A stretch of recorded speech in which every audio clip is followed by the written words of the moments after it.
सहावम् भोक्ष्यामि नियमसारम् केवली शुद्ध केवली भणिदम् नमो करो अनंत उत्कृष्ट दर्शन ज्ञानमय जिन वीर को कहूँ नियम सार सो केवली शुद्ध केवली पर कथित को।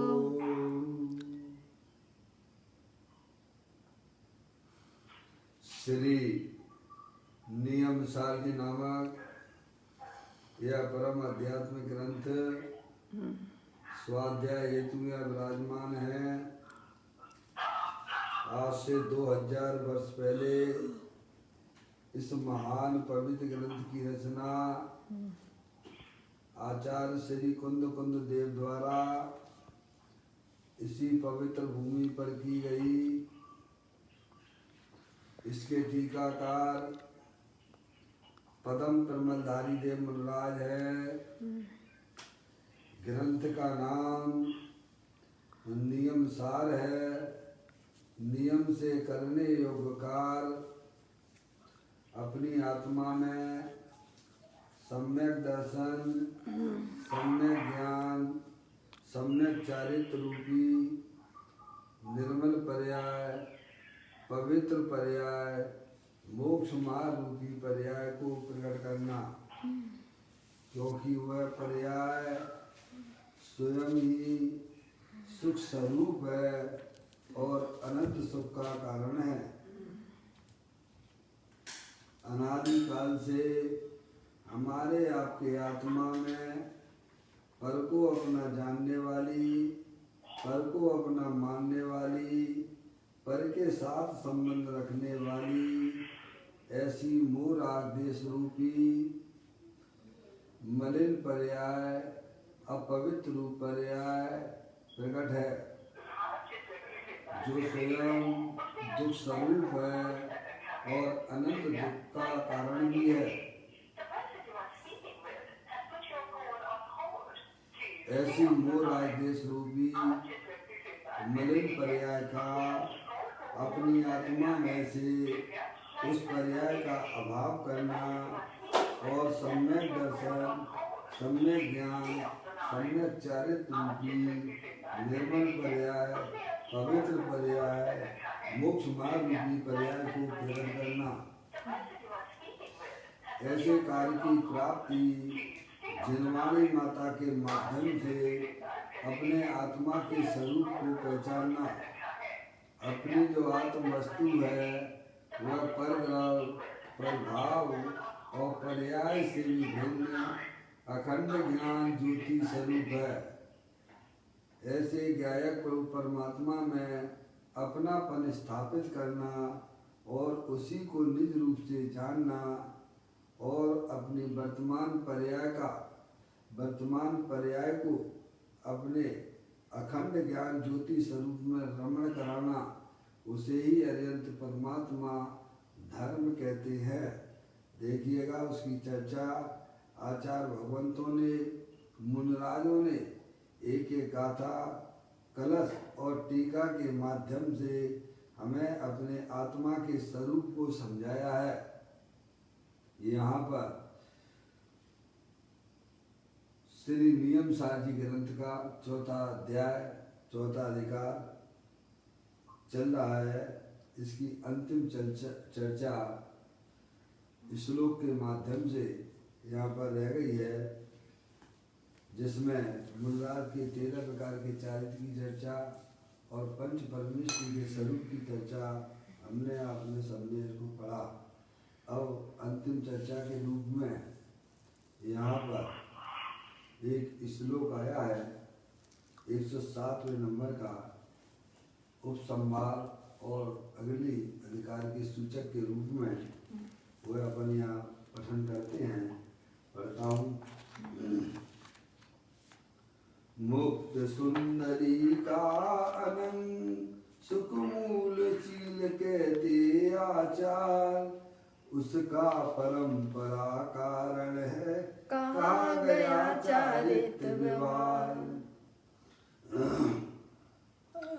मुक्ति सुंदरी का अनंग सुख मूल शील कहते आचार, यानी मुक्ति सुंदरी के अनंग यानी अशरीरी सुख का मूल कहा है। उसे आचार भगवंत कहते हैं, निश्चय चारित्र को। अब जो है अगला अधिकार जो चालू होने वाला है, पांचवा अधिकार, तो कहती है उसमें मुक्ति सुंदरी के अनंग अशरीरी सुख का जो मूल कारण है उसको यहाँ पर बताया जाएगा, और व्यवहारात्मक चारित्र भी उसका परंपरा कारण है। उसका परंपरा कारण है कहा गया है चारित्र अधिकार। अगले अधिकार में अपनी जो चर्चा आने वाली है, जो अनंत सुख का कारण है, जो मोक्ष का कारण है, ऐसा जो है निश्चय चारित्र, उसकी चर्चा अगले अधिकार में है। अभी जो है उपसंहार के रूप में जो है व्यवहार चारित्र की चर्चा कही गई है, जो कि परंपरा से मुक्ति का कारण हुआ करता है। साक्षात मुक्ति का कारण निश्चय चारित्र है, और परंपरा से मुक्ति का कारण व्यवहार चारित्र है। इस प्रकार का ये सुमेल है नहीं? और वह व्यवहार चारित्र वास्तव में जो मुनिराज हुआ करते हैं, भावलिंगी संत हुआ करते हैं, जिनकी पर्याय में तीन चौकड़ी कसाई के अभाव पूर्वक वितराग आनंद सा प्रचुर सौ सम्मेलन चल रहा है, वह वास्तव में निश्चय से मुक्ति का कारण है, साक्षात मुक्ति का कारण है। और उसके साथ में जो शुभ भाव 28 मूल गुण पालने का होता है, वह उनका वह व्यवहार शुभ भाव वह परंपरा से मुक्ति का कारण होता है। लेकिन अज्ञानियों के पर्याय में, जिन्हें अपने आत्मा का ज्ञान नहीं है, जिन्हें अपने आत्मा का श्रद्धान नहीं है, जिन्हें उनकी पर्याय में शुद्धता अभी प्रकट ही नहीं हुई है, उनके उस स्वभाव को परंपरा से मुक्ति का कारण आगम में कहीं भी नहीं कहा गया है। वह तो बाल व्रत और बाल तप है। इस प्रकार से हमें यह व्यवस्था समझना चाहिए। अब यह गाथा का जो अर्थ है वो अपन देख लेते हैं। श्लोक का देखिएगा, निकालिए आप पेज नंबर, यहाँ प्रवचन रतन चिंतामणि के माध्यम से अपनी सारी चर्चाएं चल रही हैं। आज 295 नंबर का पेज है। पूज्य गुरुदेव श्री ने जिन गाथाओं का, टीकाओं का और कलश का जो व्याख्यान किया है, वह यह प्रवचन रतन चिंतामणि के माध्यम से है। अगला जो अधिकार प्रारंभ हुआ उसका अभी यहाँ छपके ग्रंथ नहीं आए हैं, PDF फाइल है। आप अपनी तैयारी आज पूरी तरह से कर लीजिए। संभवतः कल अपन जो है उसी के ऊपर ही अपन बोलेंगे। कारण काल के ऊपर, कारण काल के नाम से आया प्रवचन रतन चिंतामणि है नहीं? और वहाँ पर जो आपके PDF फाइल में कारण काल के रूप में वह है, शास्त्र भंडार के अंदर पहुँचाएंगे आप, तो आपको वह कारण काल के रूप में नियम सार के प्रवचन कुछ गुरुदेव श्री के माध्यम से आए हुए हैं, उनके आप प्रिंट निकलवा लीजिए। आज निकलवा ही लेना आप लोग तो ज़्यादा अच्छा है। अब यहाँ उसी कलश के ऊपर कुछ गुरुदेव श्री ने जो व्याख्यान किया है उसको हम यहाँ पढ़ते हैं। कलश 107। उपरोक्त श्लोक मार्ग प्रकाशक का था। ऊपर दिया गया श्लोक मार्ग प्रकाशक का था, उसका आधार देकर श्री पदम प्रमलधारी देव ने कहा है कि मार्ग प्रकाश के कर्ता भी चारित्र को नमस्कार करते हैं। तो गए ना, पदम प्रमलधारी देव ने कहा कि मार्ग प्रकाश के कर्ता भी चारित्र को नमस्कार करते हैं और मैं भी चारित्र को नमस्कार करता हूँ। समझ गए? अब मुनि श्री पदम प्रमलधारी देव का अपना श्लोक है, किसको नमस्कार किया गया? देवगति के देव भी कैसे किसको नमस्कार करते हैं? चारित्र को नमस्कार करते हैं, सम्यक चारित्र को नमस्कार करते हैं। मनुष्य भी जो है कैसा में देवी किसको नमस्कार करते हैं? चारित्र को नमस्कार करते हैं। समझ गए? और पदम प्रमलधारी देव मुनिराज कहते हैं मैं भी उस चारित्र को नमस्कार करता हूँ। तो वह चारित्र कौन सा बताया था वैसा कल? अपने आत्मा में भ्रमण करना, वही वास्तविक निश्चय चारित्र है। अपना जो ज्ञानानंद स्वरूपी भगवान आत्मा, उसमें पर्याय का भ्रमण हो जाना, वही वास्तविक चारित्र है। समझ नहीं आप? शरीर की क्रिया का नाम चारित्र नहीं है। शुभ भाव जो आत्मा की पर्याय में होता है मंद कसाय रूप, वह वास्तव में आत्मा का चारित्र नहीं है। चारित्र उसे कहा गया है आप रूप में लीन रहे थे सम्यक चारित्र सोई।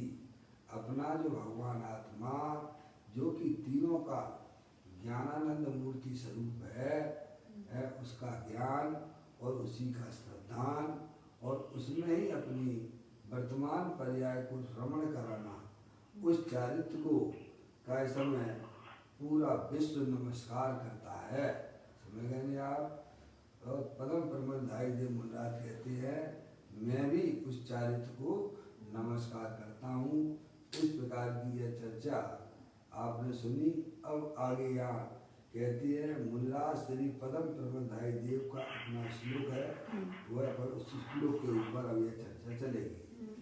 आचार्यों ने शिर को निश्चय चारित्र को मुक्ति सुंदरी के अनंग अशरीरी सुख का मूल कहा है।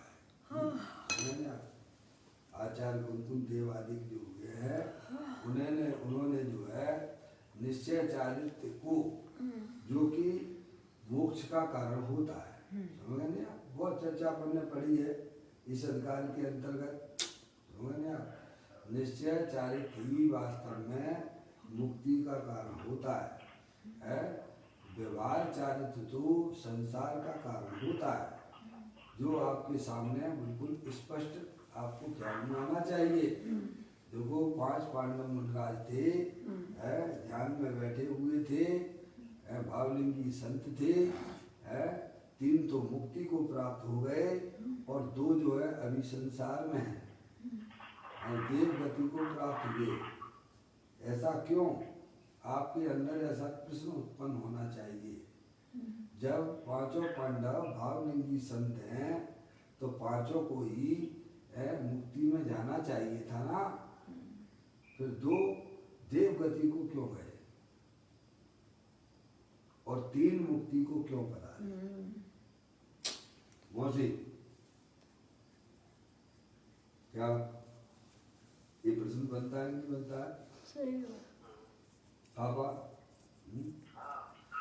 सीधी सिंपल वाली बात है।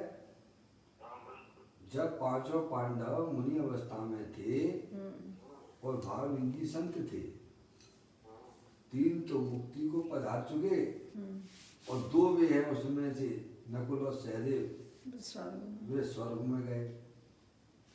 ऐसा क्यों हुआ भाई? जब 5 भावलिंगी संत हैं, मुनिराज हैं, तो भाई साहब 5 के 5 ही मुक्ति उन्हें प्राप्त मिलना चाहिए थी ना। तो अब आपको समझना चाहिए मुक्ति का कारण अगर कुछ है तो अंदर में वीतराग दशा है। समझ गए आप? वे अपनी आत्मा में डटे रहे, समझ गए? उन्होंने बिल्कुल भी कोई विकल्प ही नहीं किया, समझ गए आप? तो वे मुक्ति को पधार गए। और 2 जो मुनिराज थे नकुल सहदेव मुनि अवस्था में, उनको अपने उन साधर्मी मुनिराज के प्रति विकल्प आया, उपसर्ग हुआ ना, तो उसमें उनको विकल्प आया कि अरे उनको ऐसा क्या होता होगा, समझ गए आप। तो उस समय आयु का कर्म जो है वो त्रिभाग में कभी भी पड़ सकता है, तो उसका नियम ही यही है। उस समय उस विकल्प के काल में कैसन उनका उस समय आयु का बंद हो गया, तो वे देवगति को चले गए। तो विकल्प राग है वह संसार का कारण है? और अंदर में जो वीतराग दशा है, जो अपनी आत्मा में लीनता रूप है, निर्विकल्प वीतराग दशा, वह वास्तव में साक्षात मुक्ति का कारण है। समझ में आप? इतनी बात को हमें बराबर समझ लेना चाहिए। जो उतनी उनकी पर्याय में बैर मुक्ता रह गई थी ना, है, उस विकल्प के कारण उन दो मुनराजों का प्रमोशन नहीं हुआ, उल्टा डिमोशन हो गया। क्या हो गया? और 3 का प्रमोशन हो गया है पापा। दो मुनराजों का प्रमोशन नहीं हुआ। प्रमोशन यानी मुक्ति रूपी लक्ष्मी रूपी पर्याय उनकी पर्याय में आत्मा में प्रकट नहीं हुआ है। यही उनका प्रमोशन कहलाता है? अंदर में शुद्धि की वृद्धि होती रहना, यह आत्मा के लिए वह उसका प्रमोशन कहलाता है। समझे? विकास अंदर में आत्मा में, समझ गए आप? अपनी आत्मा की पर्याय में वीतरागता की प्राप्ति, वीतरागता की वृद्धि है, समझ गए आप? यह आत्मा का प्रमोशन होता है। और रागादिक परिणतियों की उत्पत्ति वह आत्मा का डिमोशन है, वह संसार का कारण है। समझ गए आप? उसका फल क्या मिला दो मुनराजों को? उस राग का फल क्या मिला? कि भाई साहब जो अनंत सुख मिलने वाला था पर्याय में, वो तो मिला नहीं, और जो मिल रहा था 3 चौकड़ी कसाई के अभाव पूर्वक वीतराग आनंद दशा मिल रही थी, और वह भी चली गई। क्या भाई साहब? और आ गए चौथे गुण स्थान में, 7वें से चौथे में। हाँ आ गए। तो प्रमोशन कहलाएगा कि डिमोशन कहलाएगा? वो डिमोशन है। जो पर्याय में अतीन्द्रिय आनंद की कैसन रसा स्वादन कर रहे थे जबरदस्त है भाई साहब, वह तो नहीं हुआ, उल्टा दूसरों के प्रति जो तुमने कैसा में विकल्प गया भाई साहब, डिमोशन हो गया। अपनी सोचो कि अपनी पर्याय में क्या प्रमोशन हो रहा है कि डिमोशन हो रहा है। मुनराज की बात है तो हमने आपने सबने समझी। अभी हमारी आत्मा की पर्याय में हम अपने आत्मा के विकास की तरफ जा रहे हैं कि भाई साहब ऐसा तो नहीं है कि भाई साहब हमारी पर्याय में हमारा निरंतर है भाई साहब अजय भैया प्रमोशन हो रहा है कि डिमोशन? मनुष्य पर्याय प्राप्त की है, महान पुण्य के उदय से है मनुष्य पर्याय मिलती है। निरंतर भाई साहब 24 घंटा पर का लक्ष्य कर करके कहाँ जाओगे? कभी सोचा है अंदर में अपनी आत्मा से कभी विचार भी किया है कि नहीं किया है? आत्मन है मुनराज तो थोड़ा सा विकल्प पैदा हुआ, भाई साहब अनंत सुख से वंचित हो गए, और जो 3 चौकड़ी कसाई के अभाव पूर्वक वीतराग आनंद सा चल रही थी वह भी चली गई, नीचे चले गए। कहाँ चले गए? चौथे गुण स्थान में चले गए। और कितने साल के लिए चले गए? जेल में। अरे शरीर का मिलना यही तो आत्मा के लिए जेल है? तो समझ में आया? हम निरंतर का समय पर की तरफ झुके ही चले जाते हैं, मर रहे हैं। स्त्री मेरी है, पुत्री मेरी है, दुकान मेरी है, रुपया पैसा मेरा है। 24 घंटा बैरमुखी होकर टीवी में अपने उपयोग को लगाते हैं। स्पर्श इंद्री के भोग भोगते हो, रसना इंद्री में लोलुपी रहती है कि आज ये भोजन बनना चाहिए, वो तो और हमारा क्या होने वाला है? ये बात किसी से छुपी है क्या? नहीं। है? अपने आत्मा को ऐसे पाप रूपी परिणाम से बचाओ। है? प्रभु की भक्ति करो, पूजा करो, स्वाध्याय करो। बारंबार प्रभु ने जो हमें तत्व बताया है उसकी रमणता हमारी पर्याय में हो, उसका ज्ञान और श्रद्धान हमारे पास में हो भाई साहब, वो ही हमें बचा सकता है। बाकी संसार में भाई साहब अनादि काल से हमारा आपका आत्मा रुलता चला आ रहा है। बैलमुखी होकर निवृत्त की तैयारी में चले जाओगे, भगवान कुछ करने धरने वाले नहीं है। जो संसार विषय सुख होता तीर्थंकर क्यों त्यागे, काहे कौन से साधन करके संयम सो चित लागे। भाई साहब, तीर्थंकरों के पास में क्या कमी थी? क्या कमी थी उनके पास में? थोड़ा विचार करो। है? क्या उनका शरीर का बल था? उस शरीर के बल की तरफ को भी अपना नहीं मानते थे वे। समझ गए आप? जो शरीर से चिपके रहती है ना, ये सब निबोधगामी है। क्या देखो, मैं सीधा ऐसा खेल है।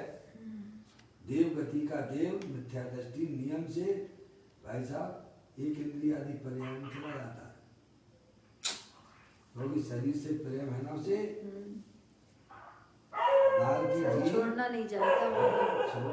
लाल की जीभ ऐसा उस शरीर में रहना नहीं चाहता है, तो संगीत नहीं होता है तेरे अंश में आके नियम से। तो बातें क्या छुपी है क्या? है? शरीर से प्रेम करने वाला जीव, देवगति का जीव भी भाई साहब छोटी हीन पर्याय में चला जाता है त्रियंश गति की। और शरीर से जो विरक्त है, मिथ्या दृष्टि जीव की बात कर रहा हूँ, नार की जीव, वह नियम से त्रियंश की हीन गति में नहीं जाता है, संगी पंचेंद्री जीव होता है। इसीलिए शरीर से प्रेम ना करो, वो हमारी दुर्गति का कारण हो जाएगा भैया। है? तुम तो चेतनी सर भगवान आत्मा हो, अनंत शक्तियों के भंडार वाले हो, उसमें अपनापन स्थापित करो, उसी को निज रूप से जानो। है भाई साहब, पर्याय को तो अवलंबन चाहिए ना, तो ऐसी मजबूत चीज का अवलंबन लो ना, आश्रय लो ना। क्या भाई साहब, इस शरीर का क्या अवलंबन लेना, क्या आश्रय लेना, जो स्वयं ही भाई साहब इतनी कमजोर है। समझ में आया भैया? है ना, आश्रय करने योग अपना जो स्थायी तत्व वितराग आनंद स्वरूप है। ऐसे ज्ञाय प्रभु परमात्मा का ज्ञान, ऐसे ज्ञाय प्रभु परमात्मा का श्रद्धान, और ऐसे ज्ञाय प्रभु परमात्मा में अपनी पर्याय को रमण कराना, वह जीव नियम से मुक्ति रूपी पर्याय को प्राप्त करता है। भाई साहब? अजय भैया, सम्यक वेद ज्ञान उत्पन्न करो अपनी पर्याय में। अब यह आचार्य भगवंत हमें समझाते हैं, आचार्यों ने शील को यानी निश्चय चारित्र को मुक्ति सुंदरी के अनंग अशरीरी सुख का मूल कहा है। सब चीजों गाथाओं में देखा, कलश में आप पढ़ रहे हैं। देखिए, आचार्यों ने आत्मा के आनंद स्वरूप में रमणता रूप चारित्र को परमानंद की प्राप्ति, ऐसी मुक्ति का अंग रहित अशरीरी आत्मिक सुख का मूल का है। समझ नहीं आप? ऐसा अनंग स्वरूपी भगवान आत्मा अशरीरी है। लिखा ना, आचार्यों ने आत्मा के आनंद स्वरूप में रमणता रूप चारित्र को, कौन से चारित्र की बात की है? रमणता रूप चारित्र। अब ये चारित्र अपन जानते ही नहीं, बाहर गई ये चारित्र। भी कोई चारित्र होता हो, हैं? अपन तो बस ये ही जानते साहब, भाई साहब, है ये निर्मस्त अवस्था शरीर की, ये भाई साहब बहुत बड़ा काम है, ये कोई बहुत बड़ा काम नहीं है, ये तो तुम अभ्यास कर लोगे ना तो तुम भी ऐसे ही हो जाओगे। क्या मैं जाता था यहाँ आश्रम में, इंदौर आश्रम में, पापा इंदौर आश्रम है ना यहाँ का, ब्रह्मचर्य आश्रम इंदौर प्लासिया पर, इंदौर में मैं यहाँ भी रहता था, काफी दिन रहता था। अपने छुट्टी के दिवस निकाल के है भाई साहब 10-15 दिन शनिवार इतवार देख के बाकी की छुट्टी लेके 10-15 दिन यहाँ रहते थे। सन 1992 की बात है, 92 की बात है उस समय। तो मैं देखता था वहाँ जो त्यागी व्रती रहते थे, क्या अपने कमरे में सब ऐसे ही रहते थे, काय का उसका अभ्यास करते थे, मुनि बनने का अभ्यास करते थे। समझ में आया? कोई कोई तो ऐसे रहते थे कि भाई साहब कपड़ा भी धोते थे तो निर्वस्त्र होकर धोते थे। हमने कि भाई ऐसा क्या करते हो तुम? अरे अभ्यास कर रहे हैं ना मुनि बनने का। काय का अभ्यास कर रहे हैं? काय का अभ्यास कर रहे हैं? मुनि बनने। अरे भाई साहब मुनि निर्वस्त्र बन के कपड़ा धोगे क्या? है ये अभ्यास कर तुम्हारा गलत है। निर्वस्त्र होके कपड़ा धोना ये तुम्हारा मुनि बनने का अभ्यास ही नहीं होगा। हाँ निर्वस्त्र होके ध्यान में बैठो ना भाई साहब। मुनिराज क्या निर्वस्त्र होके कपड़ा धोते होंगे क्या? सही बात है। ये कैसा तुम्हारा अभ्यास है? ये तो गलत तुम करते हो भाई। कपड़ा धोना है तो कपड़ा पहन के धो, नग्न अवस्था करके कपड़ा धोना यह तुम्हारा विपरीत मार्ग है। तो लोग कर लेते हैं, अभ्यास कर लेते हैं भाई साहब। हैं एक टाइम भोजन आप करने लग जाओ तो आपका शरीर भी ऐसा ही चलेगा। उसमें क्या बहुत बड़ी बात है? धीरे धीरे का समय उसको एक आसन का अभ्यास कर लिया आपने, आदत पड़ेगी, आदत पड़ जाती है, शरीर में ऐसा ही चलने लगता है। सर्दी गर्मी सहन करने लग गए भाई साहब तो शरीर वैसे ही हो जाता है। त्रियंच गति से जीव तो निर्वस्त्र ही रहती है ना। ये काय का अभ्यास है भाई? अभ्यास करना है तो अपने आत्मा में रमण करने का अभ्यास करो। अंदर में रागादिक परिणतियां उन्हें तोड़ने का अभ्यास करो। है भाई साहब? ऐसी बात है। तो यहाँ कहती है मुक्ति का कारण जो आत्मा में बीतराग आनंद दशा की है भाई साहब प्रचुर स्व संवेदन है, वही वास्तव में आचार्य भगवंतों ने, मुनिराजों ने और अरिहंत परमात्मा ने वही मुक्ति का कारण कहा है। और जो बीच में जो स्वभाव है उस पर्याय के दो रूप हो जाते हैं साधक दशा में। साधक दशा में मौसी का फोन आ रहा, थोड़ा देखें। इसमें तो लगेगा नहीं। हाँ इसी में तो लगेगा, इसी में लगेगा, लो लगा दीजिए। समझ में आया भैया? अंदर में ज्ञान अभ्यास करे मन माही ताके मोह महात्म नाही। इसका अभ्यास होना चाहिए साधक अवस्था में। क्या? अपने आत्मा को अपना जानना, अपने आत्मा को अपना मानना और उसमें ही अपनी वर्तमान पर्याय को मग्न कराना। तो ये कहलाता है आत्मा का अभ्यास। समझ में आया भैया? तो यहाँ आचार्य भगवंतों ने निश्चय चारित्र को मुक्ति सुंदरी के अनंग यानी अशरीरी सुख का मूल कहा है। आचार्यों ने आत्मा के आनंद स्वरूप में रमणता रूप चारित्र को परमानंद की प्राप्ति ऐसी मुक्ति का अंग रहित अशरीरी आत्मिक सुख का मूल कहा है। क्या? आत्मिक सुख का मूल का आत्मिक सुख की बात है ना। इंद्रिय जनित सुख हुआ तो वह आत्मा को संसार में डुबोने वाला है, वह काल्पनिक सुख है। समझ गए नहीं आप? वह कोई सुख नहीं है। आप पहले इच्छा करते हो है भाई साहब, है तो इच्छा करना ही आत्मा के लिए बहुत महासंकट है। और फिर वह चीज आपको मिल जाए तो मिल जाने पर भी आप बहुत दुखी होगे। पहले इच्छा करना और फिर वस्तु मिल जाए, है समझ, और ज्यादा दुखी। कोई देख ना ले, कोई ये ना हो जाए, कभी इसकी सुरक्षा करो। है जैसे पैसा कमाने में, पहले पैसा कमाने में तो, और आ जाए तो संभालने में तो, संभालने में तो, और चला जाए तो, है और चला जाए तो आप वो सुख हो ही नहीं हो सकता है। समझ लेंगे आप? आत्मिक सुख, अतीन्द्रिय आनंद सुख है भाई साहब, है पर्याय जब उस न्याय प्रभु परमात्मा के पास जाती है, उसका कभी भी वियोग नहीं होता है, उसे कोई छीन नहीं सकता है। समझ लेंगे आप?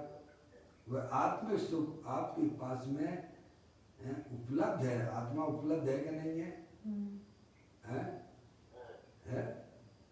उसका कभी वियोग होगा क्या? नहीं होगा। ऐसे आत्मा के पास में जाना, पर्याय का धर्म ये है क्या? भाव मरण करना ये आत्मा का कार्य नहीं है। भाव मरण ये भाव कर्म सदियों से करता आया है। बैर मुक्ता ही भाव मरण है और अंतर मुक्ता वह आत्मा का वास्तविक जीवन है। जब पर्याय अपने ज्ञाय प्रभु परमात्मा के पास जाती है, मिलन करती है, वहां पर भाव मरण की घटना टल जाती है। जब भाव मरण की घटना टल गई, बस समझना चाहिए कि वह संसार का भी है भाई साहब अभाव चालू हो गया। उसका प्रयास हमारा हो, हम अपने आप को आत्मा रूप से देखें,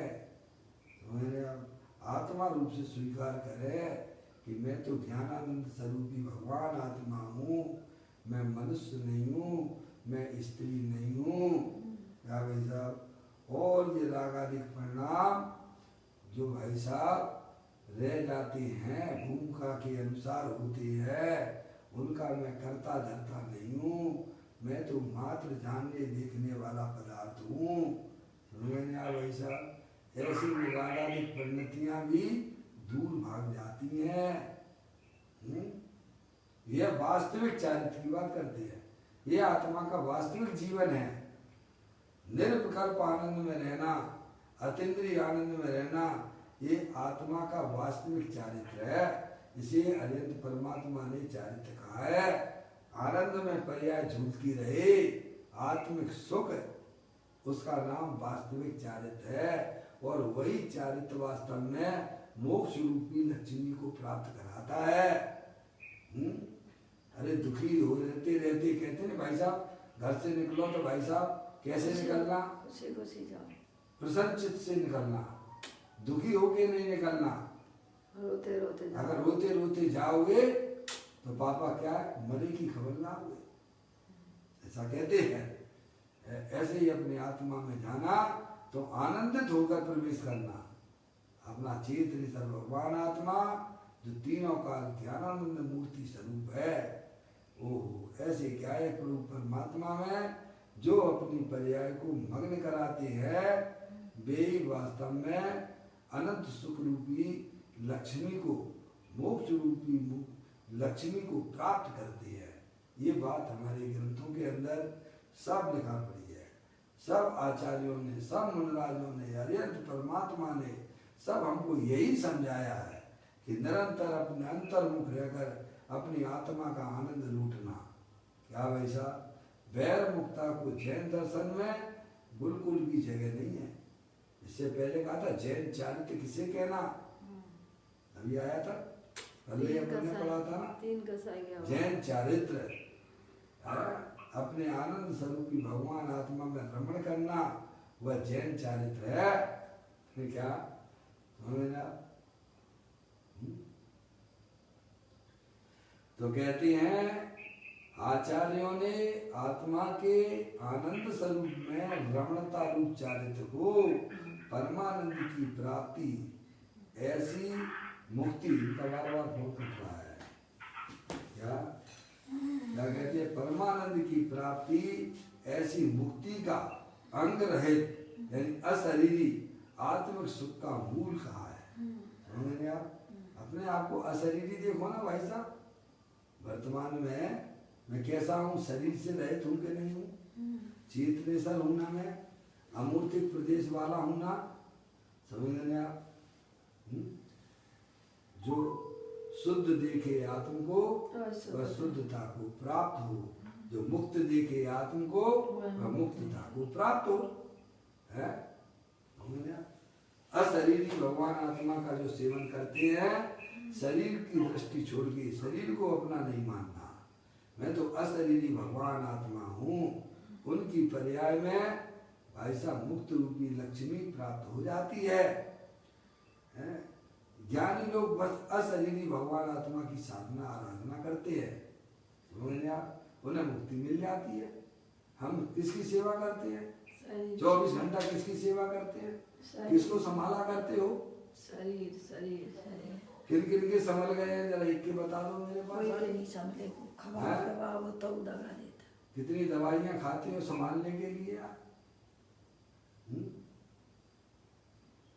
तो मैंने आप 24 घंटा बढ़िया बढ़िया खिलाते हो तो भी समझ ला है पापा क्या? नहीं। तो क्या द्वेष करने की बात है? मध्यस्थता रखिए, ना प्रेम कीजिए शरीर से और ना द्वेष कीजिए आप। समझ रहे आप? बस वह तो ज्ञान का गेय है हमारा। क्या है? जैसे बाहर की दीवारें आदि हमारे लिए क्या है? प्रेम करने लायक होती हैं क्या? क्या द्वेष करने लायक होती है? नहीं। उसके प्रति मध्यस्थता का भाव, वह मध्यस्थता का भाव भाई साहब शास्त्र के द्वारा वस्तु स्वरूप का यथार्थ ज्ञान जिस जीव को होता है उसका वह श्रद्धान करता है। समझ गए आप? तो वहाँ पर मध्यस्थता प्रारंभ हो जाती है। फिर वह किंचित राग रह जाता है। ज्ञानियों की पर्याय में भाई साहब वह उनकी कमजोरी है, वह अपने स्वरूप में स्थिर नहीं हो पा रहे हैं, तो वह फिर राग रह जाता है।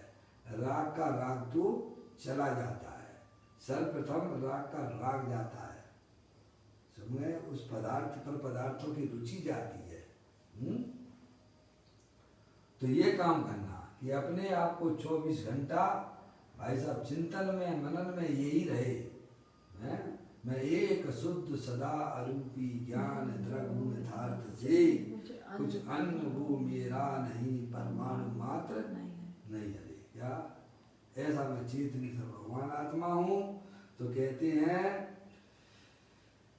कि आचार्यों ने आत्मा के आनंद स्वरूप में रमणता रूप चारित्र को परमानंद की प्राप्ति ऐसी मुक्ति का अंग रहित अशरीरी आत्मिक सुख का मूल का है। देखो चारित्र का फल मुक्ति है। क्या है?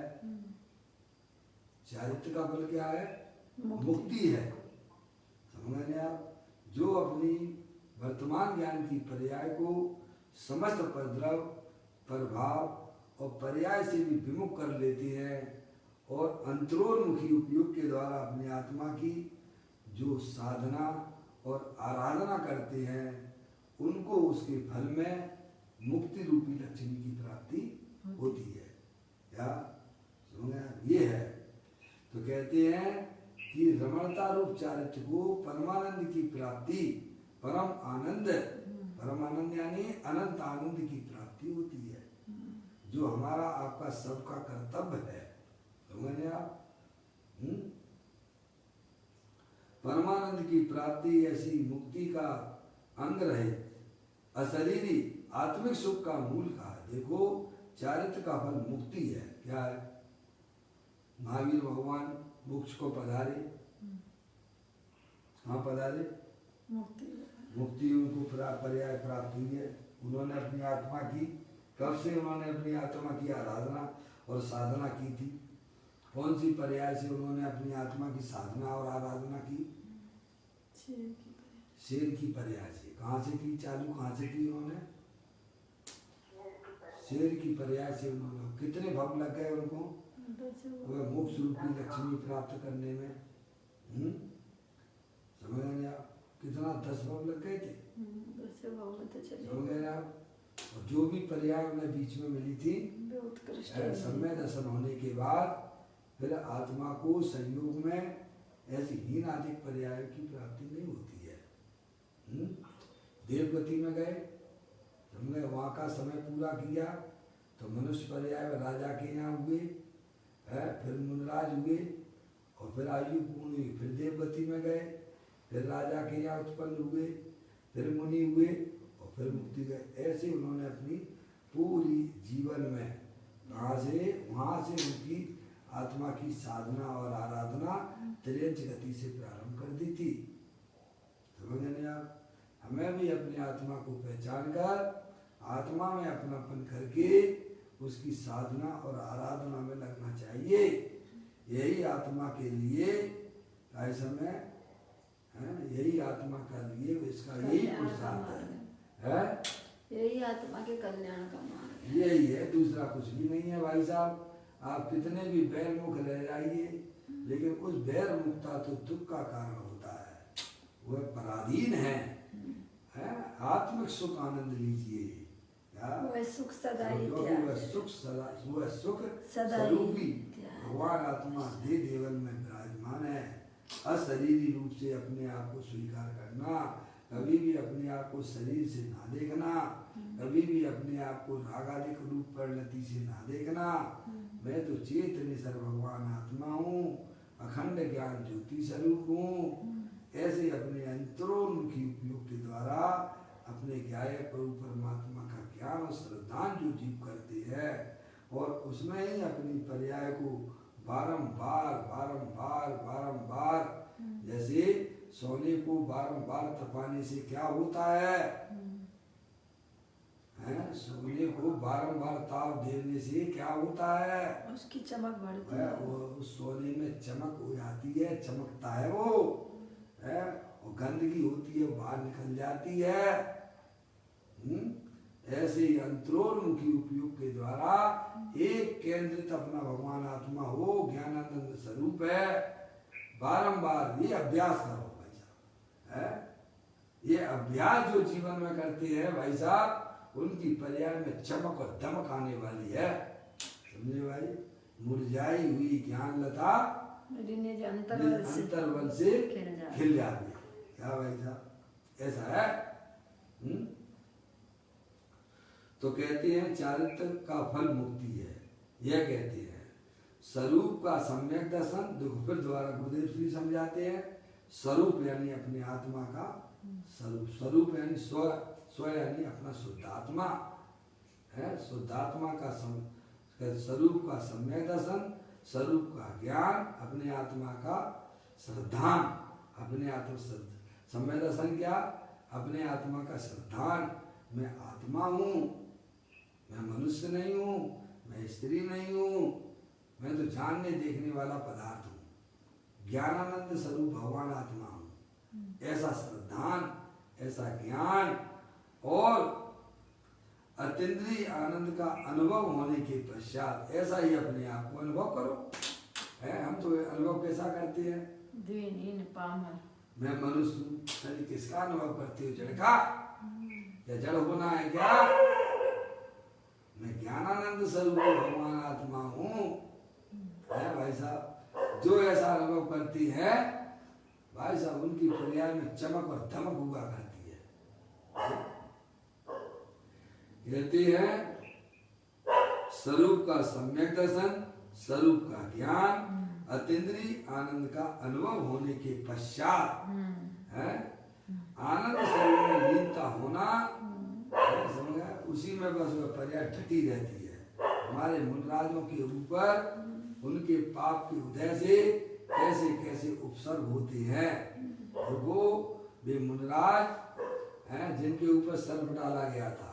कौन थे वे? यशोधर मुनिराज जंगल में बैठे थे, उनके पाप की वजह से है भाई साहब उपसर्ग हुआ, लेकिन वो वहां से उठे क्या? नहीं, वो लोग उठे हो तो बताइए आप। विश्वरूप में और हैं 3 दिन तक, जितने भी दिन हो 3 दिन तक भाई साहब 10 से मस नहीं हुए, 1 इंच भी खिसके नहीं वहां से। चीटियां वगैरह ने बिल हैं चाहे भले ही चींटियों ने भाई साहब उस शरीर में बिल बना ली हो, घर बना ली हो, लेकिन वे 10 से मस नहीं हुए। हैं समझ गए आप? उपसर्ग के काल में वे मुनिराज उठते नहीं है, और उपसर्ग जो होता है वो 6वें गुण स्थान में होता है, या 7वें गुण स्थान में नहीं होता है। जब भी उपसर्ग होगा है तब उनका जो गुण स्थान 6वां होगा, क्योंकि उन्हें ज्ञान हो जाता है कि हमारे ऊपर किसी ने उपसर्ग किया है, तब वे फिर जो है और दृढ़ता पूर्वक स्वरूप में अपने स्वरूप में मग्न हो जाते हैं। समझ गए आप? 500 मुनिराज, 700 मुनिराज हैं, अग्नि जला दी गई, घानी में पेला गया भाई साहब, लेकिन क्या हुआ? उनके पाप की वजह से वहां पर साधना कर रहे हैं पहाड़ पर, है कोई बैरी आ गया, दुश्मन आ गया उनका, और वहीं से उनको फेंक दिया। है कैसे स्वरूप से चिपक गए कि धरती पे आए नहीं तब तक केवल ज्ञान हो गया। क्या कह रहे? देखा, आत्मरमणता का फल केवल ज्ञान और मुक्ति की प्राप्ति हुआ करती है। ऐसा ज्ञायक प्रभु परमात्मा दे देवन में विराजमान है, और अपने आत्मा की विराधना ऐसा निगोद मिलता है, उसका फल निगोद है। रहना तो पड़ेगा आपको, हमको, सबको, क्योंकि मैं इस लोक का पदार्थ हूं, आत्म वस्तु हूं। किस रूप में रहना पसंद करते हो अपने आप को? है निगोद वाले शरीर में जाना पसंद करते हो, या सिद्ध परमात्मा बन के अनंत सुख रूप परमन करना पसंद करते हो? अभी से अपनी तैयारी कर लेना चाहिए, है भाई साहब। ये मत सोचना कि भाई साहब हमको मनुष्य पर्याय मिलेगा ये तो अच्छा, अगला भाव भी अच्छा होगा। अपने आत्मा को जाने बिना किसी की पर्याय अच्छी होने वाली नहीं है। मैंने आप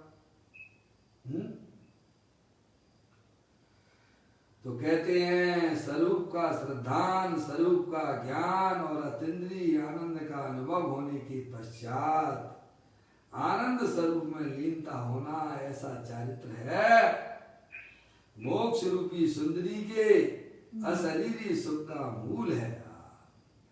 ऐसा आचार्यों ने कहा है। मूल लाइन चल रही है परम प्रबंधाई देव मुनिराज की। समझ में आया भाई साहब? किसी को लगे कि भाई साहब कहाँ लिखा है, कहाँ लिखा है चारित्र? हम तो भाई साहब शरीर की क्रिया को चारित्र मानते हैं। तुम बताओ कहाँ लिखा है आत्मा में लीनता का नाम चारित्र है? हम तो सब जगह तुम्हें बता देंगे, तुम जानना चाहोगे तो सब बता देंगे। समझ में आया? समझना चाहते हो तो अपने आत्मा को अपना जानना, अपने आत्मा को अपना मानना, और अपने आत्मा में निरंतर लीन रहना, उसी का नाम चारित्र है भाई। दुखी रहना ये आत्मा का चारित्र नहीं है, आनंद रूप रहना ये आत्मा का चारित्र है। अब देखिएगा आगे, व्यवहारात्मक चारित्र भी उसका परंपरा कारण है। किसका? मुक्ति का। किसका? मोक्ष रूपी लक्ष्मी का व्यवहारात्मक चारित्र भी उसका परंपरा कारण है। परंपरा कारण है, साक्षात मुक्ति का कारण नहीं है। शुद्धोपयोग साक्षात मुक्ति का। क्या भाई? जो बहुत दलील देते हैं ना, देखो जनवाणी में भी जो है व्यवहार चारित्र को मुक्ति का कारण कहा है। तो भाई साहब ये तो बताना पड़ेगा ना कौन सी मुक्ति का कारण कहा है? परंपरा कहा है। एक तो होता है साक्षात मुक्ति का कारण, और एक होता है परंपरा मुक्ति का कारण। मौसी मौसी, पप्पू भैया, पप्पू भैया है लाइन पर? अच्छा यार वॉल्यूम बंद कर दिया था, आवाज आ रही थी। कभी कभार ऐसी मिस्टेक भी हो जाती है। पप्पू भैया, पप्पू भैया नहीं आ जाए भाई? हाँ पप्पू भैया, आवाज आ रही है? मुक्ति के कारण को दो रूप से बताया गया है ग्रंथों में। एक होता है साक्षात मुक्ति का कारण और एक होता है परंपरा मुक्ति का कारण। है साक्षात मुक्ति का कारण जो आत्मा में शुद्धता प्रकट हुई है वह साक्षात मुक्ति का कारण होता है वीतरागता, और परंपरा मुक्ति का कारण जो स्वभाव है वह परंपरा से मुक्ति का कारण है। पर वह स्वभाव भी परंपरा से मुक्ति का कारण किसका है यह भी विचार करना चाहिए। जिसके निश्चय प्रकट हुआ है, वीतराग दशा प्रकट हुई है, लेकिन अभी उसकी पर्याय में पूर्ण स्थिरता प्राप्त नहीं हुई है। अभी स्वभाव 28 मूल गुण पालने का है। उस मुनराज के स्वभाव को परंपरा मुक्ति का कारण कहा गया है। जिसे अपने आत्मा का ज्ञान नहीं, जिसे अपने आत्मा का श्रद्धान नहीं, जिसकी पर्याय अपनी आत्मा में रमण नहीं करती है, उसके स्वभाव को तो संसार का टोटली कारण है। क्या भाई साहब? वह तो बाल व्रत है और बाल तप है। क्या तो कहते हैं कि व्यवहार आत्मक चारित्र भी, व्यवहार आत्मक यानी स्वभाव भी उसका परंपरा कारण है, उसका यानी मुक्ति का। समझ गए ना? मोक्ष लक्ष्मी प्राप्ति करने का वह स्वभाव भी मुक्ति का कारण है। आगे कह के बताएंगे कि वह स्वभाव परंपरा मुक्ति का कारण किसका है? जो निश्चय है, जिसकी आत्मा में वीतराग दशा प्रकट हुई है उसका है। और जिसकी आत्मा की पर्याय में भाई साहब जिसने आत्मा का टेस्ट नहीं किया है उसका वह स्वभाव तो भाई साहब परंपरा से मुक्ति का कारण नहीं है। वह परंपरा से मुक्ति का कारण नहीं है, वह परंपरा निरोध का कारण है। समझ में आया? क्योंकि उसके फल में कहाँ जाएगा? वो देवगति जाएगा। कहाँ जाएगा? स्वभाव है, कहाँ जाएगा? एक आध पर्याय अच्छी मिल जाएगी, फिर बाद में कहाँ जाएगा? बोलो भैया, निरोध ही जाएगा। अरे स्वभाव है, ठीक है, वह जीव देवगति में चला जाएगा। वो भी नियम से जिनवाणी माता के अनुसार अगर क्रियाएं करता है तो, और विपरीत चलता है तो साल उसी भाव में भी निरोध चला जाए तो कोई आश्चर्य ना करना। क्या पप्पू भैया? आगम में जैसा 28 मूल गुण बताए गए हैं, वे जीव अगर अपनी आत्मा में उस प्रकार का भी व्यवहार करते हैं तो वे स्वर्ग में जाते हैं, और विरुद्ध अगर चलते हैं तो उसी भाव में भी निरोध जा सकते हैं। क्योंकि उन्होंने बहुत बड़ा है भाई साहब जनाओं के विरुद्ध अपनी प्रवृत्ति बनाई है।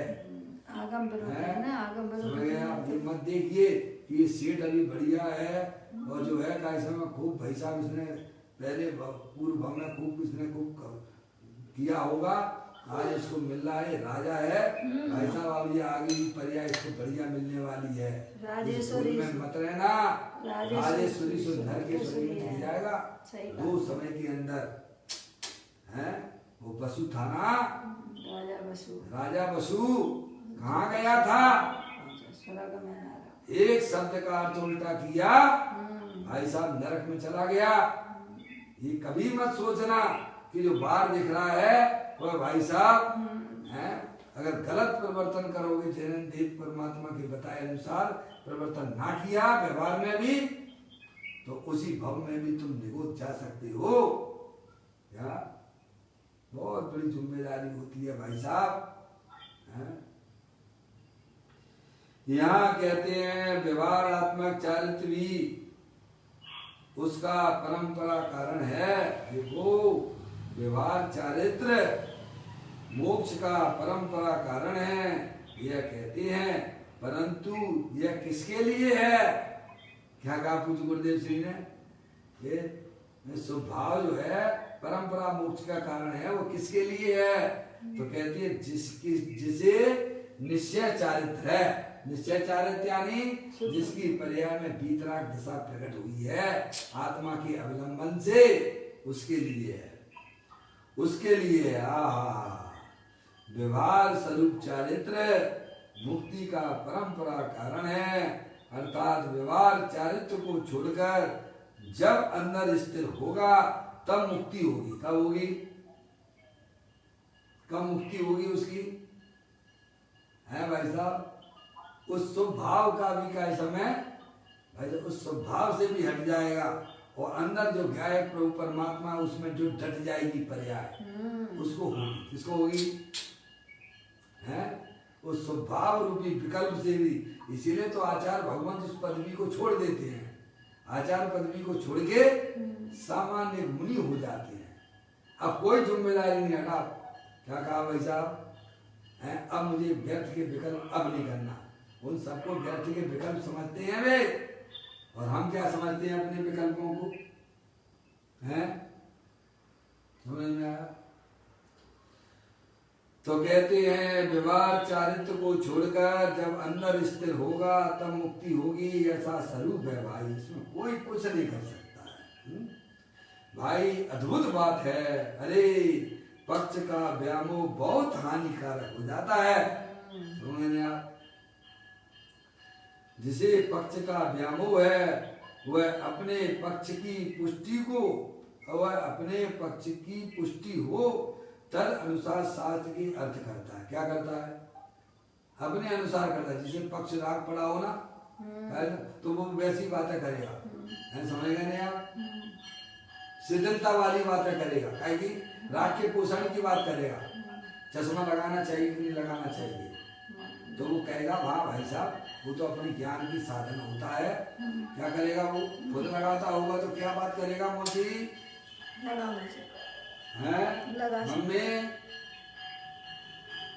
मम्मी लाइन पर नहीं, आवाज नहीं आ रही है भाई। पप्पू भैया, पप्पू भैया, कोई मुनराज हो और चश्मा लगाते हो हैं तो वे क्या कहेंगे उस चश्मे को? अध्ययन का साधन है तो लगाना चाहिए। क्या कहेंगे भाई साहब? वो तो हमारे ज्ञान का साधन है ना, तो वो अपनी शिथिलता का ही पोषण करेगा। तो जो राग का पोषण करता है वह नियम से निगोद जाने वाला है। इसमें कोई भाई साहब कोई कुछ कर नहीं पाएगा। समझे आप? जिसे राग पड़ा हुआ है, पक्ष पड़ा हुआ है, हमारे गुरु ने तो ये कहा है। अरे तुम्हारे गुरु ये हैं, देखो आचार्य उनको देव सबसे बड़े गुरु हैं। समझे आप? तो यहाँ कहते हैं पक्ष का व्यामोह बहुत हानिकारक है भाई। जिसे पक्ष का व्यामोह है वह अपने पक्ष की पुष्टि हो तद अनुसार शास्त्र के अर्थ करता है। समझ गए आप? उसी के अनुसार आप जैसा चश्मा लगा लोगे भाई साहब, फिर आपको वैसा ही दिखाई देने लगता है। ये तो ज्ञान का स्वरूप है। समझ आप निरपेक्ष होकर जिनवाणी का स्वाध्याय कीजिए। आप आत्म कल्याण की दृष्टि से पढ़िएगा हैं, तो आपके अंदर में फिर भी बातें नहीं निकलेंगी। हैं? अगर कोई जो है विद्वान हो, पंडित हो और सेठ सामने बैठा हो है भाई साहब, तो कैसी बातें करेगा वो? सेठ को खुश कर वैसी बातें करेगा। और पैसा लेता हो सेठ के पास से तो कैसी बातें करेगा? अरे भैया, उसकी तारीफ करेगा। किसकी? करेगा उसकी। क्या कहेगा भाई साहब?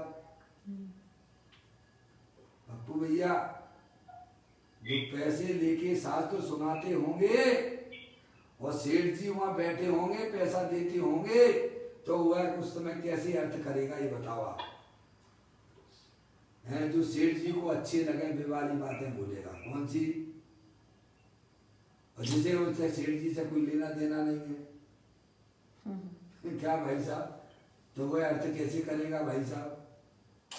निरपेक्ष वस्तु स्वरूप के अनुसार करेगा। ऐसे बहुत से मुनि हो गए हैं भाई साहब, हैं, लेकिन आत्मा शब्द नहीं बोलेंगे। आत्मा शब्द नहीं बोलेंगे। आत्मा शब्द बोल दिए तो सोनगढ़, अगर बोल दिया उनके मुख से निकल गया तो सोनगढ़ की सील लग जाएगी। और जब सोनगढ़ की सील लग गई तो भाई साहब उनके जो मानने वाले हैं ना, क्या भाई साहब, ये तो सोनगढ़ी मुनि है, इसको हार नहीं देना। कौन? एक निर्वाण सागर महाराज जी थे ना विदिशा में। भैया समझ में आ रहा भैया? निरपेक्ष होकर माँ जनवाणी का स्वाध्याय करना, किसी की कोई अपेक्षा मत रखना, दृढ़ता के साथ में करना, जैसा वस्तु स्वरूप है वैसा भाई साहब बोलना जिज्ञा से, विपरीत ना बोलना। तो कहते हैं पक्ष का व्यामोह बहुत हानिकारक है, स्वयं के लिए हानिकारक है ना भैया। जिसे पक्ष का व्यामोह है वह अपने पक्ष की पुष्टि हो तद अनुसार शास्त्र की अर्थ करता है और फिर भी कहता है कि हम भगवान के कहे अनुसार सही अर्थ करते हैं। क्या कहा? तुम पहले आत्मा की बातें तो करना सीख जाओ यार, हैं? समझ नहीं आप सही कहाँ से तुम कर लोगे भाई? ऐसा मिथ्या अपराध से तुझे हानि होगी। किसको होगी? स्वयं। किसका बुरा कर रहे हो आप? स्वयं का। हैं? सेठ को खुश कर दोगे आप, पैसा ले गए, लेकिन नुकसान किसका होगा? सेठ का। हैं? कितने जीवों का बुरा होगा और साथ में तेरा भी बुरा होगा। समझ नहीं आप? यहाँ कहते हैं कि व्यवहार स्वरूप चारित्र का उसका परंपरा कारण है। यहाँ मतलब इस श्लोक में, इस अधिकार में शुभ भाव को मुनराज जो भावलिंगी संत होते हैं, जब तक उनकी पर्याय में पूर्ण वितराग दशा नहीं होती है, शुभ भाव अभी शेष रह गया है। वह शुभ भाव मुक्ति का कारण है, परंपरा मुक्ति का कारण शास्त्रों में कहा गया है। उन मुनराज के भावलिंगी संतों के उस स्वभाव को परंपरा मुक्ति का कारण कहा गया है। अज्ञानी के स्वभाव को परंपरा मुक्ति का कारण नहीं कहा है। और साक्षात मुक्ति का कारण तो जो अपनी आत्मा में वितराग दशा प्रकट हुई है, जो प्रचुर सो संवेदन शुद्धता प्रकट हुई है, वही वास्तव में साक्षात मुक्ति का कारण है। यहाँ कहते हैं व्यवहार स्वरूप चारित्र का उसका परंपरा कारण है। किसका? फिर कहते किसका? मुक्ति रूपी सुंदरी के अनंग अर्थात अशरीरी सुख का व्यवहार चारित्र परंपरा कारण है, परंतु साक्षात कारण नहीं है। समझ गए आप? मुक्ति के सुख का साक्षात कारण तो यह निश्चय चारित्र है। क्या है? साक्षात मुक्ति का कारण तो जो आत्मा की पर्याय में शुद्धता प्रकट हुई है, जो वितराग दशा प्रकट हुई है, वह मुक्ति का साक्षात कारण है। लेकिन अभी उस पर्याय में पूर्ण वितरागता नहीं है, शुभ भाव है। अशुभ भाव की तो बात है ना करना। वह शुभ भाव परंपरा मुक्ति का कारण कहा गया है हमने। मुक्ति के सुख का साक्षात कारण तो यह निश्चय चारित्र है। आहा, व्यवहार चारित्र छूटकर फिर उग्र स्थिरता होगी। क्या होगी? अब उस विकल्प को भी है उग्र पुरुषार्थ के द्वारा अपने गायक प्रभु परमात्मा का अवलंबन आश्रय लेता हुआ उस शुभ भाव की भी धज्जियां उड़ा देगा। है भाई साहब, ये सब अंदर का काम है। बैरमुखी वालों को कुछ समझ में नहीं आएगा। जिन्होंने अपनी आत्मा में अंतरोन्मुखी होकर पुरुषार्थ किया है, उनको सब ये आत्मा की बातें अमृत के समान काम करती हैं।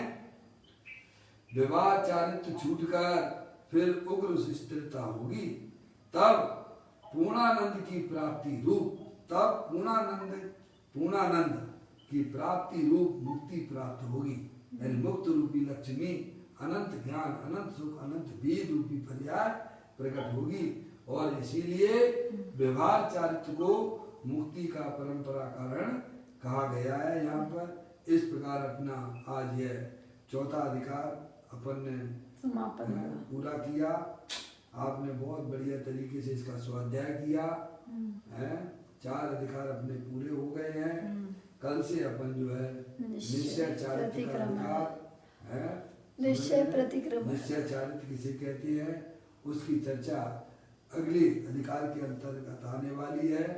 आप लोगों से मेरा विनम्र निवेदन है कि आज आप जो है जो मैंने आपको पप्पू भैया PDF फाइल भेज दी। PDF फाइल मैंने भेजी है, हैं जिनको प्राप्त नहीं हुई हो, जिन्हें नहीं मिल रही हो, दोबारा मेरे से ले लेना, मांग लेना और उसे जाके मार्केट में अपने आत्म कल्याण हेतु भाई साहब 100-200 रुपए खर्च कर देना है। और उसको पुस्तक को सामने रखोगे तो आपका उपयोग भी बहुत अच्छा लगेगा, बहुत बढ़िया लगेगा, समझ में आया। इस प्रकार से आज पूरी तरह से उसकी तैयारी कर लीजिएगा।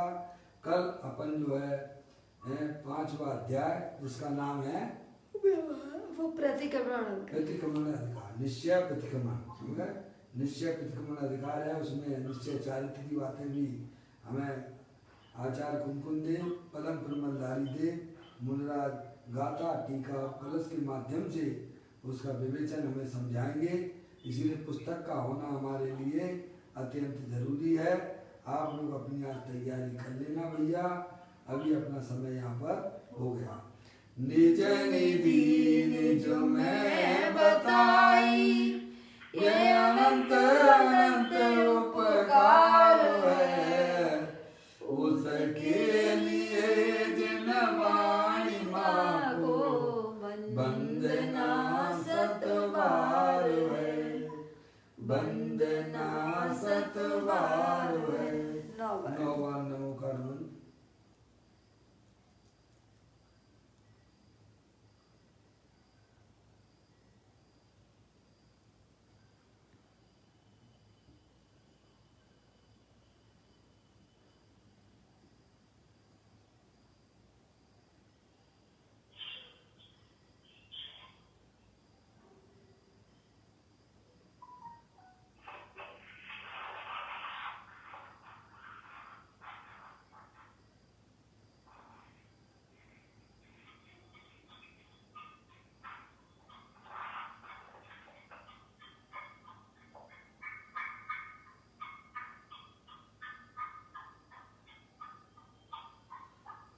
बोलो द्वादशांग जन्माणी माता की जय, महान जैन धर्म की जय। सभी